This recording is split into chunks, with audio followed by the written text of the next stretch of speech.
ሰላምና ጤና በያላችሁበት ዓለም ዳርቻ ሁሉ ይሁንላችሁ። ዛሬ ድንቅ በሆነ መረጃ ተገናኝተናል። ጠፍቼ መጥቻለሁ። ስራ ስለበዛብኝ ትርፍ ሰዓት ስላላገኘው አዲስ ስራ መስራት አልቻልኩም ነበር። ያለኝ ሰዓት አጣብቤ ቆንጆ መረጃ ይዤላችሁ መጥቻለሁ። በዚህ ትምህርት ላይ ከ2 እስከ 3 ሳምንት ባሉ ጊዜያቶች ውስጥ የቆዳችሁን ውበት ከስሩ ፈንቅሎ የማውጣት የማደስ አቅም ያለውን ሙሉ በሙሉ ተፈጥሯዊ የሆነ ድንቅ መጠጥ እንመለከታለን። ሙሉ መረጃውን የማቀበላችሁ ይሆናል። እንዴት እንጠቀም፣ በሳምንት ምን ያህል ጊዜ እንጠቀም፣ መቼ እንጠቀም፣ ሁሉንም በተብራራ መንገድ የምነግራችሁ ይሆናል። በጥሞና ካዳመጣችሁኝ ተፈጥሯዊ በሆነና ምንም አይነት የጎንዮሽ ጉዳት በሌለው መልኩ ቆዳችሁን ማደስ፣ ማከም፣ የቆዳ እርጅናን መከላከል የምትችሉበትን ድንቅ መረጃ አቀብላችኋለሁ። ከብዙ አክብሮትና ትህትና ጋር ትምህርቱን ላይክ ማድረጋችሁን አትዘንጉ። እናንተ የማትከፍሉበት ላይክ ይህ ትምህርት ብዙ ሰው ጋር እንዲደርስ እንዲጠቀሙበት ያደርጋል። በርካታ ሰዓታትን ፈጅቼም ነው ይህን ቪዲዮ ወደ እናንተ ይዤ የምመጣው። ይህን ትምህርት ለሌሎች በማጋራትም እንዲጠቀሙበት እናድርግ። ለቻናሌ አዲስ የሆናችሁ ሰዎች ዶክተር ዳን ይባላለሁ። ቻናሌን ሰብስክራይብ በማድረግ ከጎን ያለውን ደውል ምልክት አንድ የመጫን በየሳምንቱ በመለቃቸው ትምህርቶች የራሱንና የቤተሰቡን ጤና ይጠብቁ። ይህን ድንቅ መጠጥ ለማዘጋጀት የሚያስፈልጉን ግብአቶች 3 ናቸው። እነዚህን 3 ግብአቶች ማንኛውም ሰው ሊያገኛቸው የሚችላቸው ናቸው። የመጀመሪያው የሚያስፈልገን ግብአት ካሮት ነው። 1 ሙሉ ካሮት የታጠበ ያስፈልገናል። ካሮት ዛሬ ላይ የምጠቅሰውን ጥቅም ለቆዳችሁ የሚሰጥበት ዋነኛ ምክንያት ካሮት በውስጡ ቤታ ካሮቲን ተብሎ የሚጠራ ኬሚካል ይዟል። ሰውነታችን ይህን ኬሚካል ከካሮት ሲያገኝ ኬሚካሉን ወደ ቫይታሚን ኤ ሬቲኖል ተብሎ የሚጠራው የቫይታሚን ኤ በመቀየር ለቆዳችን ጠቃሚ የሆኑ በርካታ ስራዎችን ይሰራል። ቫይታሚን ኤ ለአይናችን ብቻ አይደለም ጠቀሜታ ያለው። ቫይታሚን ኤ ከቆዳችን አንጻር ያለው ዋነኛ ስራ ቆዳችን እላዩ ላይ ያሉ ሴሎች፣ ህዋሳቶች ላይ የተከሰቱ አደጋዎችን ማከም፣ መቀልበስ፣ እነዚህ ጉዳት የደረሰባቸው ቆዳችን ህዋሳቶች እንዲያገግሙ የሚያስፈልጉ ኬሚካላዊ ስርዓቶችና ለውጦች እንዲተገበሩ ቫይታሚን ኤ ከፍተኛ አስተዋጽኦን ያበረክታል። ሁለተኛው የሚያስፈልገን ግብአት ቀይ ስር ነው። ቀይ ስር በሚከተሉት 4 መንገዶች ለቆዳችን ጠቀሜታዎችን ያበረክታል። አንደኛ፣ ቀይ ስር በውስጣቸው ከፍተኛ የናይትሬት ክምችት ካላቸው እጽዋቶች መካከል አንዱና ዋነኛው ነው።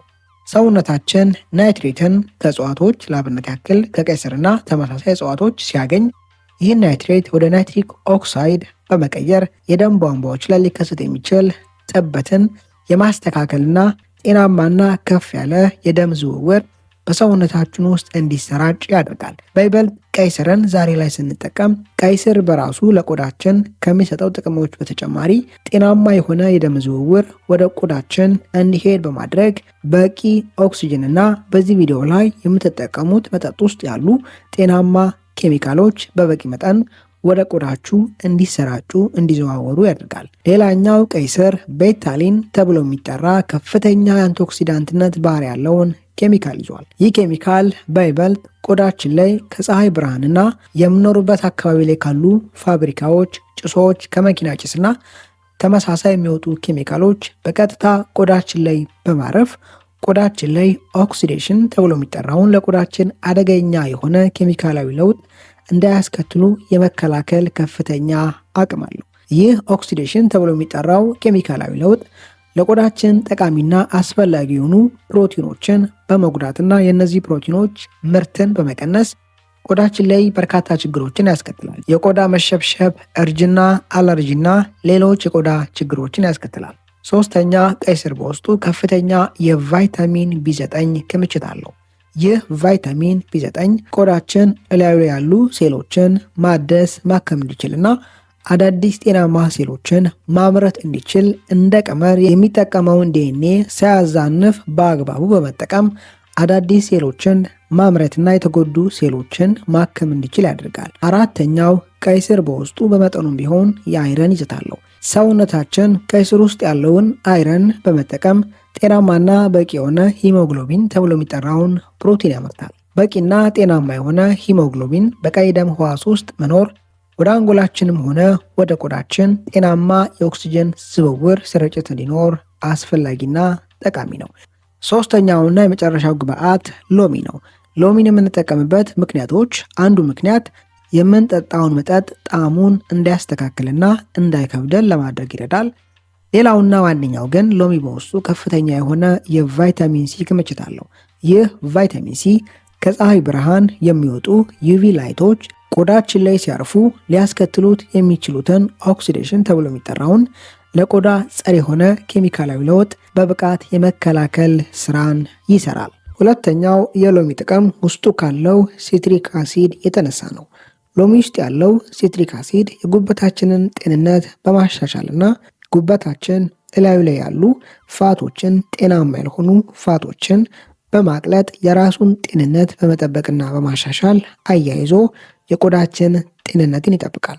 ጉበታችን አደጋ ውስጥ በሚሆንበት ጊዜ ከሚታዩ ማስጠንቀቂያ የመጀመሪያ ምልክቶች መካከል አብዛኛዎቹ ቆዳችን ላይ ሊስተዋሉ ይችላሉ። ቆዳችንና ጉበታችን ቀጥተኛ የሆነ ትስስር በመካከላቸው አለ።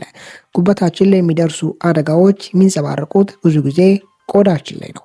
ሎሚ ውስጥ ያለው ሲትሪክ አሲድ የጉበታችንን ጤንነት በማሻሻል አያይዞ የቆዳችንን ጤንነት ይጠብቃል። ይህን መጠጥ በሚከተለው መንገድ አዘጋጅታችሁ መጠቀም ትችላላችሁ።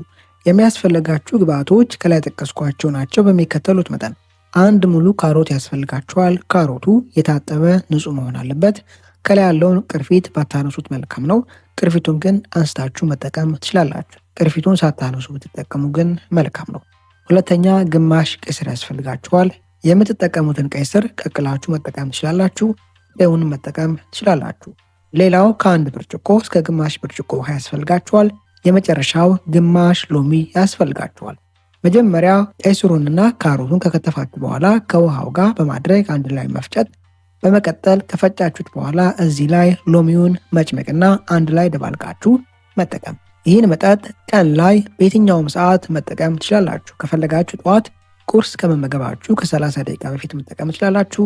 ካልሆነም ቁርስ ከተመገባችሁ ከ1 ሰዓት ከ2 ሰዓት በኋላ መጠቀም ትችላላችሁ። በሳምንት 3 ቀን መጠቀም በቂ ነው። ሌላው ስትጠቀሙ ይህ መጠጥ ከፍተኛ ፋይበር ይዘት ስላለው የሚከብዳችሁ አይነት ከሆነ ጁሱን ካዘጋጃችሁ በኋላ በማጥለያ አጥልላችሁ የጠለለውን መጠቀምም ትችላላችሁ። በእንዲህ አይነት መንገድ ይህን ጁስ በሳምንት ለ3 ቀን በመጠቀም ለ1 ወር በመጠቀም ጠቀሜታዎችን፣ ለውጦችን መመልከት ትችላላችሁ። በቀጣይ በአስተማሪ ቪዲዮ እስከምንገናኝ መልካም ጊዜ ይሁንላችሁ ባይ